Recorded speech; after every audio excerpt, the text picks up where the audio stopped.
be back at Warped Tour since your first appearance here in 2005? It's great. This is one of the more steep venues, for sure. But that's cool. It gives us a little bit of an exercise workout. I don't know, yeah. Warped Tour 2005, we were on it for like a little bit more than half the time. And this year we're on it for the full 2-month term, which is cool. A little bit daunting, but we're more than halfway through now, so yeah, it's cool. It's about halfway through it. Yeah. So the Warped Tour combines Christian and secular bands. How do you guys feel your music is viewed on this tour? We've been getting pretty good responses, you know, from the crowds and stuff, and everyone's been real cool. A lot of the bands that we've met, you know, both, you know, Christian and non-Christian, whatever, everyone's been real cool to us, you know, and I don't know, that's been a good thing, and we kind of expected that, you know, just from how we were received last time we were on Warped Tour. So does being on a secular tour have any negative effect on your spiritual life or anything? To us, it's just kind of like another job. You know, like there are Christian athletes, people that work in cubicles. You know, it's, you know, we're all Christians. We're just going to work. You know, so to us, it's just regular life. You know. Your new CD is released in 2 parts. Why did you guys decide to do that? Well, it's kind of 2 parts, but it's all in the same disc.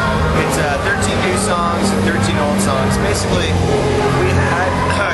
we had like a bunch of old stuff that's been kind of floating around for a while that we wanted to get out to people, and as well as we have a ton of new stuff as well. That, you know, it's 13 songs, but it's an EP. You know, it's just kind of like something that we like to do for the fans. So. Did you guys have any complications working on the new EP? Complications? Not really. I mean, it was actually done really quickly. Like, it was recorded in a couple of weeks. All the old stuff was brought in and mixed real soon, and just the whole thing from like concept to finish was a couple of months, which is kind of unheard of, you know? Yeah. Why did you guys decide to do a scavenger hunt for the other B-side tracks? Well, basically there were a couple of songs, 4 or 5 songs that basically we didn't have room for on the CD. You know, like you can only fit so much music on the CD, but we wanted, you know, people to have them as well, so we just decided to do an online thing. How many other tracks do you guys have hidden? I'm sorry? How many other tracks do you guys have hidden? A couple maybe. Yeah? Yeah, we've released 3 online, and I think we might do another couple. Do you guys have any intentions on giving out the answers to the clues, or are they just for the fans who can find them? Basically, I mean, if you want them, you can get them. There are, like, even on our message board and different stuff on YouTube that explain where to get them, so if you really want them, you can find them. You guys have given quite a few interviews. So far, what's been the best question you guys have ever been asked, and what were your answers to it? John Schneck and I just had to rate from 1 to 6 which were our favorite Star Wars. I think that was a pretty good one. There were actually a lot of like really nerd, like comic booky type of questions as well.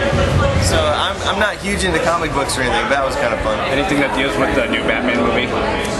Yeah, we were asked about what we thought about it and everything. At that point, I hadn't seen it, so I was like, don't give away any spoilers. Most likely the whole Heath Ledger died and everything. So yeah, I heard about that. Yeah. Great, look what you did. What is one thing our readers would never guess about you? As a band, that we are quite boring and nerdy at times, and really messy on the bus. It's kind of a war zone back there. Hey, that'll work. Yes, that so will work. He's my new best friend now. What is one thing you guys can't live without? Can't live without. Last time on Warped Tour, we didn't have a shower on our bus. This time we do. We kind of lucked into it, and if we do another Warped Tour, we cannot do it without a shower on our bus. It's too good of a luxury. What do you guys have planned after Warped Tour? We've got about a month off, maybe 5 weeks off, and then we're going to hit the road with Ludo, This Providence, and House of Heroes. Oh, that's cool. like to say to our readers?